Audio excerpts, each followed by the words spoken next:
ಮುಖ್ಯ ಅತಿಥಿಗಳೇ ಹಾಗೂ ಬಂಧುಗಳೇ,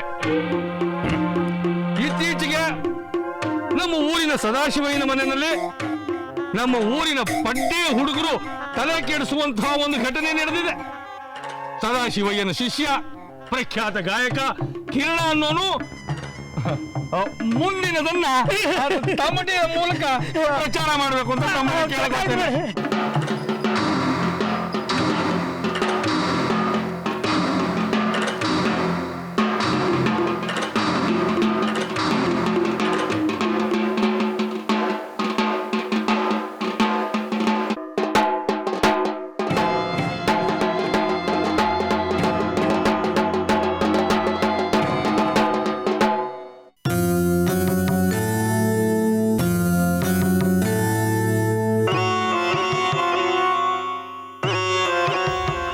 ತಮಟೆ ಧ್ವನಿ, ಈ ಅಪಪ್ರಚಾರದ ಸ್ವರ ತಾನಾಗೆ ಮೂಡ್ ಬರ್ತಿರೋದಲ್ಲ ಅಲ್ವಾ ಅಪ್ಪಯ್ಯ? ಇದನ್ನ ಯಾರೋ ಉದ್ದೇಶಪೂರ್ವಕವಾಗಿ ಹಬ್ಬಿಸ್ತಾ ಇದ್ದಾರೆ. ಇದು ಹೇಗೆ ಹಬ್ತಾ ಇದೆ ಅನ್ನೋದಕ್ಕಿಂತ ಇದನ್ನ ಹೇಗೆ ಎದುರಿಸ್ಬೇಕು ಅನ್ನೋದು ಮುಖ್ಯ. ಕಾವ್ಯ, ಅಂದ್ರೆ ಇದ್ರ ಬಗ್ಗೆ ನೀವು ಅಂಜಿಕೆ ವ್ಯಕ್ತಪಡಿಸ್ತಿದ್ದೀರಾ? ಅಂಜಿಕೆ ಅನ್ನೋದಕ್ಕಿಂತ ಪರಂಪರಾಗತ ಸಮಾಜದ ಒಳಗೆ ಅನಿವಾರ್ಯವಾಗಿ ನಾವು ತೋರಿಸ್ಬೇಕಾದ ಹಿಂಜರಿಕೆ ಮಗುವುದು. ಅಲ್ಲಮ್ಮ, ನಾವು ಯಾವ ತಪ್ಪು ಮಾಡಿಲ್ಲ ಅಂದಮೇಲೆ ಯಾವ ವಿಚಾರಕ್ಕೆ ಹಿಂಜರಿಕೆ ಹೇಳು? ಅರ್ಥವಾಗದಿರೋ ಕಾರಣಗಳಿಗಾಗಿ ಈ ಹಿಂಜರಿಕೆ. ಹಿಂದಿನ ಇತಿಹಾಸ ನನಗೆ ಬೇಕಾದಷ್ಟು ಪಾಠ ಕಲಿಸಿದೆ ಕಣೋ. ಜನಗಳು ನಾವು ಅನ್ಕೊಂಡ ಹಾಗಿರೋದಿಲ್ಲ. ಜನರಿಗೆ ಹೆದರ್ಕೊಂಡು ಆತ್ಮಸಾಕ್ಷಿ ವಿರುದ್ಧವಾಗಿ ಹೋಗಕ್ಕಾಗುತ್ತಾ ಹೇಳು? ಆತ್ಮಸಾಕ್ಷಿ ವಿರುದ್ಧವಾಗಿ ನಡಿಬೇಕು ಅನ್ನೋದು ನನ್ನ ವಾದ ಅಲ್ಲ ಕಣಮ್ಮ. ಆದರೆ ಮುಖ್ಯ ವಾಹಿನಿಯಲ್ಲಿ ನಾವಿರಬೇಕಾದ್ರೆ ಜನಗಳ ಅಭಿಪ್ರಾಯದ ಎದುರಿಗೆ ಹೋಗೋದು ಅಂತಂದ್ರೆ ಪ್ರವಾಹದ ಎದುರಿಗೆ ಈಜಿದಾಗತ್ತೆ. ನೆರೆ ಬಂದಾಗ ನದಿ ಮೂಲಕ್ಕೆ ನಡೆದು ಹೋಗೋದು ಕಷ್ಟ. ಕಾವ್ಯ, ನಿನ್ನ ಆದರ್ಶಗಳನ್ನ ನೀನೇ ಮೀರಿದಾಗಲ್ವಾ ಅಪ್ಪಯ್ಯ? ಹಾಗಲ್ಲಮ್ಮ, ಆದರ್ಶಕ್ಕೂ ವಾಸ್ತವಕ್ಕೂ ಅಂತರ ಯಾವಾಗಲೂ ಇದ್ದೇ ಇರುತ್ತೆ. ನನ್ನ ಅಂತರ್ಚಕ್ಷುವಾಗಿ ನೀವೇನು ಅಂತ ನನಗೆ ಚೆನ್ನಾಗಿ ಗೊತ್ತಿದೆ ಕಣಮ್ಮ. ನಿನ್ನ ಒಳಗಣದ ಗೊತ್ತಿದ್ರೆ ಸಾಕಲ್ವ ಅಮ್ಮ? ಅಷ್ಟು ಮಾತ್ರ ಸಾಕಾಗೋ ಹಾಗಿದ್ರೆ ಈ ಸಮಸ್ಯೆನೇ ಇರ್ತಿರ್ಲಿಲ್ಲ ಕಣೋ. ನಾವು ನಡ್ಕೊಳ್ಳೋ ರೀತಿಯಿಂದ ಬೇರೆಯವ್ರಿಗೆ ತೊಂದರೆ ಆಗಬಾರ್ದು. ಪಾಪ ಸದಾಶಿವನವ್ರಿಗೂ ಎಷ್ಟು ನೊಂದ್ಕೊಂಡಿದಾರೋ ಏನೋ. ನನ್ನ ಕಥೆ ಗೊತ್ತಿರ್ಲಮ್ಮ. ಪಾಪ ಚಂದ್ರಾವತಿ ಎಷ್ಟು ನೊಂದ್ಕೊಂಡಿದ್ದಾಳೋ ಏನೋ. ನಮ್ಮಿಂದ ನಿಮಗಾಗ್ತಿರೋ ಸಂಕಟಕ್ಕೆ ಕ್ಷಮೆ ಇರಲಿ ಅಪ್ಪಯ್ಯ. ನಿಮ್ಮನ್ನ ಸಾಮಾನ್ಯ ಜನರಾಗಿ ನೋಡ್ತಾ ಇದ್ದೇನಲ್ಲ ನಾನು, ನನ್ನನ್ನು ನೀನು ಕ್ಷಮಿಸ್ಬೇಕು ಕಣಮ್ಮ.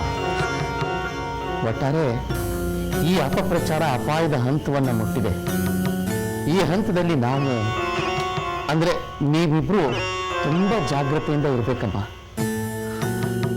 ಅದು ಹೇಗೆ ಅನ್ನೋದನ್ನ ನಿಮ್ಮ ವಿವೇಚನೆ ತೀರ್ಮಾನ ಮಾಡಬೇಕು ಅಷ್ಟೇ. ಇದರ ಆಚೆಗೆ ಬೇರೆ ಏನು ಹೇಳೋದಕ್ಕೂ ನನಗೆ ತೋಚ್ತಾ ಇಲ್ಲ ಕಣೋ. ನೀನೇ ಯೋಚನೆ ಮಾಡು.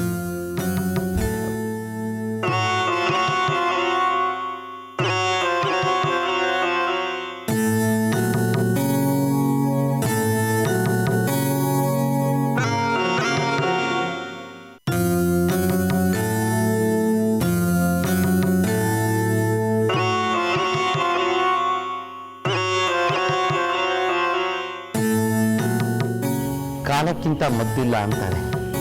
ಆ ಕಾಲವೇ ಎಲ್ಲವನ್ನೂ ತೀರ್ಮಾನ ಮಾಡಬಹುದು ಏನೋ. ಡಂಗೂರ ಹೊಡೆಯೋರಿರೋ ತನಕ ಈ ಆತಂಕ ತಪ್ಪಿದ್ದಲ್ಲ ಅಷ್ಟೇ.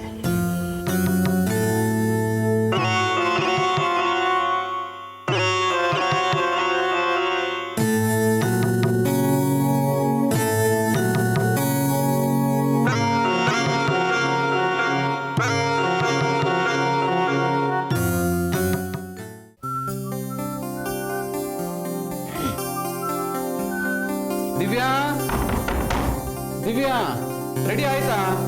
ಟೈಮ್ ಆಯ್ತು ನೋಡು. ಬಂದೇ ಇರ್ರಿ. ಗಂಡಸ್ರೆ ಹೀಗೆಪ್ಪ, ಅವಸರ ಜಾಯಮಾನದವರು. ನೀವು ಹೆಂಗಸರೇನ್ ಕಡಿಮೆನಾ? ನೀವೇನಾದ್ರೂ ಡ್ರೆಸ್ ಹಾಕೊಳ್ಳೋದು ಬೇಗ ಮಾಡ್ಬಿಟ್ರೆ ಇನ್ ಎಷ್ಟು ಜನ ಇಂದಿರಾ ಗಾಂಧಿ ಕಿರಣ್ ಬೇಡಿ ತಯಾರಾಗ್ತಿದ್ರು. ಹಲೋ, ನನ್ಗೂ ಟೈಮ್ ಕೊಟ್ಟು ನೋಡಿ, ನಾನು ಇಂದಿರಾ ಗಾಂಧಿ ಆಗಿ ತೋರಿಸ್ತೀನಿ. ಇವಾಗ ಕೊಟ್ಟಿರೋದು ಜಾಸ್ತಿ ಆಗಿದೆ ಬಾ.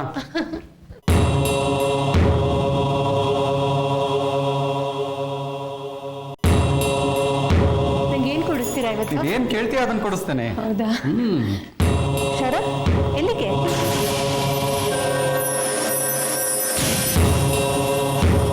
ಅತ್ಗೆ ಎಲ್ಲಾದ್ರೂ ಹೊರಡ್ತಿರ್ಬೇಕಾದ್ರೆ ಎಲ್ಲಿಗೆ ಅಂತ ಕೇಳೋದು ಅಪಶಕುನ ಅಲ್ವಾ?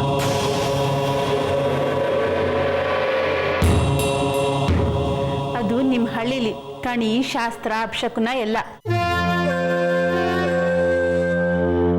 ಕುಂಕುಮದ ಪ್ರಸಾದನು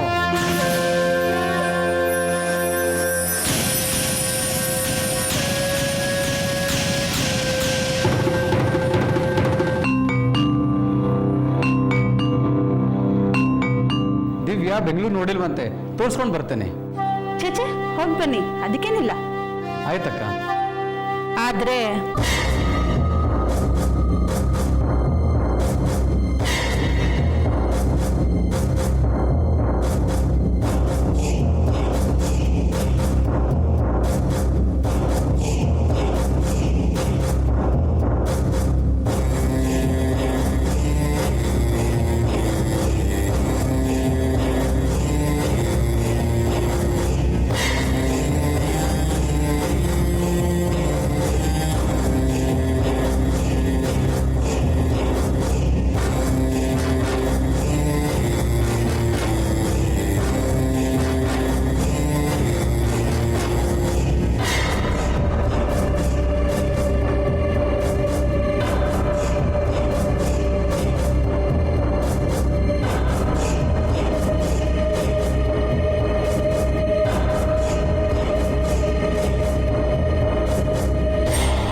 ಅಭಿಮಾನಿ ಕಾಂಪ್ಲೆಕ್ಸ್ ಪ್ರಾಜೆಕ್ಟ್ ಅನ್ನ ಇವತ್ತೇ ಫೈನಲ್ ಮಾಡಿ ಕಳಿಸ್ಬೇಕು ಅಂತಿದ್ದೆ.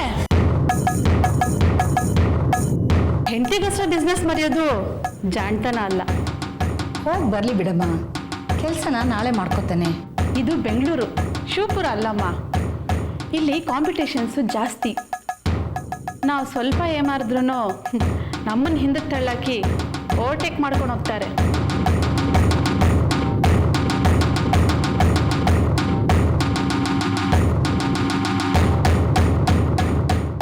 ಅಷ್ಟೇ. ನನಗೆ ತೋಚಿದ್ದೆ ನಾನು ಹೇಳಿದೆ. ಇವರಿಬ್ಬರೇ ಹೋದ್ರೆ ತುಂಬ ಕ್ಲೋಸ್ ಆಗಿಬಿಡ್ತಾರೆ. ಜೊತೆಲಿ ಯಾರಾದ್ರು ಕಿರಿಕಿರಿ ಅಂತ ಕಳಿಸ್ತಾರೆ. ಕರೆಕ್ಟ್, ಇದೇ ನನ್ನ ಕಿರಿಕು. ಸರಿ, ಕೆಲಸ ಏನೋ ನಾಳೆ ಮಾಡ್ತೀಯ, ಆದರೆ ನಿನ್ನ ತಲೆಗೇನಾಗಿದೆ ಹೇಳು? ಬರೀ ದಿವ್ಯಾ ಮಾತ್ರ ಬೆಂಗಳೂರು ನೋಡಿದ್ರೆ ಸಾಕಾ? ಪಾಪ ನಮ್ಮ ಬೀಗರೇನು ಮಾಡಿದ್ದಾರೆ ಹೇಳು? ಅವರು ಬೇರೆ ನಾಳೆ ಊರಿಗೆ ಹೊರಟಿದ್ದಾರೆ. ಅವ್ರನ್ನೂ ಜೊತೆಲಿ ಕರ್ಕೊಂಡು ಹೋಗು. ಅವರು ಬೆಂಗಳೂರು ನೋಡ್ದಂಗಾಗುತ್ತೆ. ಓ ಸಾರಿ, ಮರ್ತು ಬಿಟ್ಟಿದೆ ಅತ್ತೆ, ನೀವು ಹೊರಡಿ ನಮ್ಮ ಜೊತೆಗೆ. ನಾನು ಯಾಕೆ ಷರತ್ತು? ನೀವಿಬ್ಬರು ಹೊಸ ಜೋಡಿ, ಶಿವಪೂಜೆನಲ್ಲಿ ಕರಡಿ ಬಿಟ್ಟಾಗೆ ನಿಮ್ಗಳ ಮಧ್ಯೆ. ನೀವು ಬರಲೇಬೇಕು. ನನ್ನ ಅಕ್ಕ ಕಾರಣ ಹೇಳ್ದೆ ಏನು ಹೇಳಲ್ಲ, ನಾನು ಅವಳ ಮಾತನ್ನು ಮೀರಲ್ಲ. ನೀವು ಹೊರಡಿ ಅಷ್ಟೇ.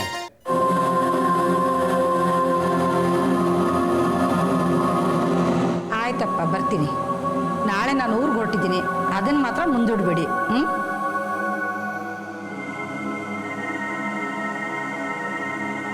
ಸರಿ ಸರಿ, ನೀನು ಹೋಗು, ಕಾರ್ ರೆಡಿ ಮಾಡ್ಕೊ, ಅವ್ರು ಬರ್ತಾರೆ. ಆಯ್ತು, ಬಾಯ್ ಅಕ್ಕ. Okay bye. ಅದನ್ನ ಮುಂದೆ ಹಾಕೋದಕ್ಕೆ ನನಗೇನು ಹುಚ್ಚ? ನೀವೀಗ ಇದ್ದಿದ್ದೇ ಜಾಸ್ತಿ ಆಗೋಯ್ತು. ನಿಮ್ಮ ನಿರ್ಗಮನ ನನ್ನ ತಲೆಯೊಳಗೆ ಹೊಸ ಸ್ಕೆಚ್ನ ಆಗಮನ.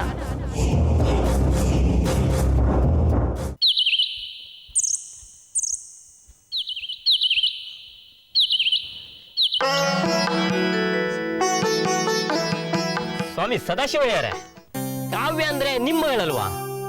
ಹೌದಪ್ಪ, ಯಾಕೆ ಹಾಗೆ ಕೇಳ್ತಿದ್ದೀರಿ? ಏನಿಲ್ಲ, ನೀವು ನೋಡಿದ್ರೆ ಇಷ್ಟು ಒಳ್ಳೆಯವರು, ಎಲ್ಲಾ ವಿಚಾರಗಳನ್ನು ತಿಳ್ಕೊಂಡಿದ್ರ, ಚಂದಾಗಿ ಮಾತಾಡ್ತೀರಾ. ಆದ್ರೆ ನಿಮ್ ಮಗಳು ಕಾವ್ಯ ವಿಚಾರ ಊರೆಲ್ಲ ಪ್ರಚಾರ.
ಸಾಮಾನ್ಯ ಜ್ಞಾನ ಇರ್ಬೇಕು. ಸಮಯ ಪ್ರಜ್ಞೆ ಇಲ್ದಿರೋರು ಯಾರನ್ನೂ ನಂಬಬಾರ್ದು. 5 ಗಂಟೆಗೆ ಇಲ್ಲಿರ್ಬೇಕು ಅಂತ ಹೇಳಿದ್ದೆ, ಯಾಕೆ ಇಷ್ಟ ತಡ? ಅಲ್ಲ ಗುರುಗಳೇ, ನೀವು ನನಗೆ ಸಮಯನೇ ತಿಳಿಸಿರ್ಲಿಲ್ಲ. ಮಾಮೂಲಿ ಬರುವಂತೆ ಬಂದಿದ್ದೀನಿ. ಬೇಜವಾಬ್ದಾರಿ ಮಾತಾಡ್ಬೇಡ ಕಿರಣ. ಹಾಡೋದು ಅಧ್ಯಯನ ಬಿಟ್ಟು ಬೇರೆ ಇನ್ನೇನೋ ಕೆಲಸ ಇದೆ ನಿನಗೆ. ಬಹುಶಃ ಬಿಟ್ಟಿಲ್ಲಾರದಂತ ಬೇರೆ ಯಾವುದೋ ಕೆಲಸ ಇತ್ತು ಅಂತ ಕಾಣತ್ತೆ ನಿನಗೆ. ಧೀಂ ತನನನ ಧೀಂ ಧೀಂ ತನನನ ಧೀಂ ತನನನ ಧೀಂ ತನನನ ಧೀಂ ಧೀಂ ತನನನ ಧೀಂ ತನನನ ಧೀಂ ತನನನ ಧೀಂ. ಬೇಜವಾಬ್ದಾರಿ ಮಾತಾಡ್ಬೇಡ ಕಿರಣ. ಹಾಡೋದು ಅಧ್ಯಯನ ಬಿಟ್ಟು ಬೇರೆ ಇನ್ನೇನೋ ಕೆಲಸ ಇದೆ ನಿನಗೆ. ಬಹುಶಃ ಬಿಟ್ಟಿಲ್ಲಾರದಂತ ಬೇರೆ ಯಾವುದೋ ಕೆಲಸ ಇತ್ತು ಅಂತ ಕಾಣತ್ತೆ ನಿನಗೆ.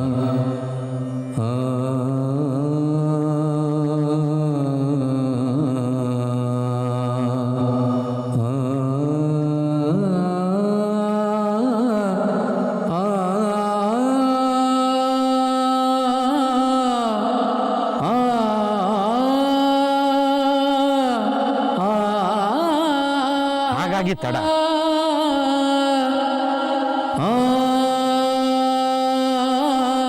ಗುರುಗಳೇ, ನನ್ನಿಂದ ಏನಾದರೂ ತಪ್ಪಾಗಿದ್ರೆ ದಯವಿಟ್ಟು ಕ್ಷಮಿಸ್ಬಿಡಿ. ಕ್ಷಮಿಸೋದ್ರಿಂದ ಮಾಡಿದ ತಪ್ಪಿಗೆ ಪರಿಹಾರ ಸಿಗೋ ಹಾಗಿದ್ದಿದ್ರೆ ಶಬ್ದಕೋಶದಲ್ಲಿ ತಪ್ಪು ಅನ್ನೋ ಶಬ್ದವೇ ಇರ್ತಾ ಇರಲಿಲ್ಲ. ಗುರುಗಳೇ, ಬಾ, ಕಾರ್ಯಕ್ರಮ ಪ್ರಾರಂಭ ಮಾಡೋಣ.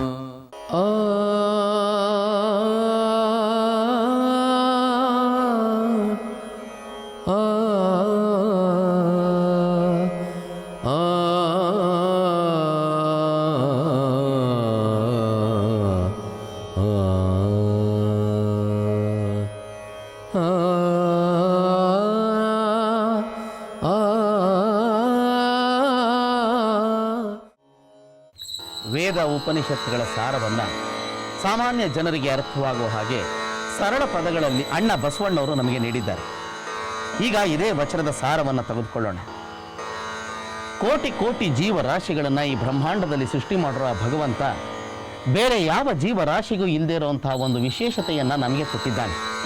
ಯಾವುದು ಆ ವಿಶೇಷತೆ ಅಂದರೆ ಅದೇ ನಮ್ಮ ನಾಲಿಗೆ. ಆ ನಾಲಿಗೆಯನ್ನು ನಾವು ಹೇಗೆ ಬಳಸ್ಕೋಬೇಕು? ನಮಗೆ ಕಂಡಿದ್ದು, ನಮಗೆ ಕೇಳಿದ್ದನ್ನೆಲ್ಲ ನಮ್ಮ ಚಿತ್ತಕ್ಕೆ ತಗೊಂಡು ಅದನ್ನು ಸರಿಯಾಗಿ ಮಥನ ಮಾಡಿ ಸಮಾಜಕ್ಕೆ ಧಾರೆ ಎರೆದಾಗ ಆ ನಾಲಿಗೆಯನ್ನು ಭಗವಂತ ನಮಗೆ ಕೊಟ್ಟಿದ್ದಕ್ಕೂ ಸಾರ್ಥಕವಾಗತ್ತೆ. ಆದರೆ ಇವತ್ತು ಮನುಷ್ಯ ನಾಲಿಗೆಯನ್ನು ಯಾತಕ್ಕಾಗಿ ಉಪಯೋಗಿಸ್ಕೊತಾ ಇದ್ದಾನೆ? ಯಾವುದನ್ನ ಸಮಾಜಕ್ಕೆ ಕೊಡಬೇಕು, ಯಾವುದನ್ನ ಸಮಾಜಕ್ಕೆ ಧಾರೆ ಎರಿಬಾರ್ದು ಅನ್ನೋದನ್ನು ಕೂಡ ಅರ್ಥ ಮಾಡ್ಕೊಳ್ಳದೆ ಹೋಗ್ತಾ ಇದ್ದಾನಲ್ಲ, ಅದೇ ಈ ವಿಪರ್ಯಾಸ ಅನ್ನೋದು. ನೋಡಿ, ಈ ವಚನದಲ್ಲಿ ಒಂದು ಕಡೆ ಹೇಳ್ತಾರೆ, ತನ್ನ ಬಣ್ಣಿಸಲು ಬೇಡ, ಇತರರ ಹಳಿಯಲು ಬೇಡ.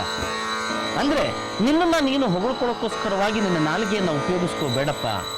ಬೇರೆ ಯಾರು ನಿನ್ನ ಬಗ್ಗೆ ಹೊಗಳಿದ್ರೆ ಅದು ಗೌರವ ಆಗತ್ತೆ. ನಿನ್ನ ಬಗ್ಗೆ ನೀನೇ ಹೇಳ್ಕೊಂಡಾಗ ಅದು ಅಹಂಕಾರವಾಗತ್ತೆ. ಹಾಗೆ ನಿನ್ನ ನಾಲಿಗೆಯನ್ನ ಇನ್ನೊಬ್ಬರನ್ನ ಬೈಯೋದಕ್ಕೋಸ್ಕರವಾಗಿ ಅಥವಾ ಇನ್ನೊಬ್ಬರನ್ನ ದೂಷಿಸೋದಕ್ಕೋಸ್ಕರವಾಗಿ ನಿನ್ನ ನಾಲಿಗೆಯನ್ನು ಬಳಸ್ಕೋಬೇಡ.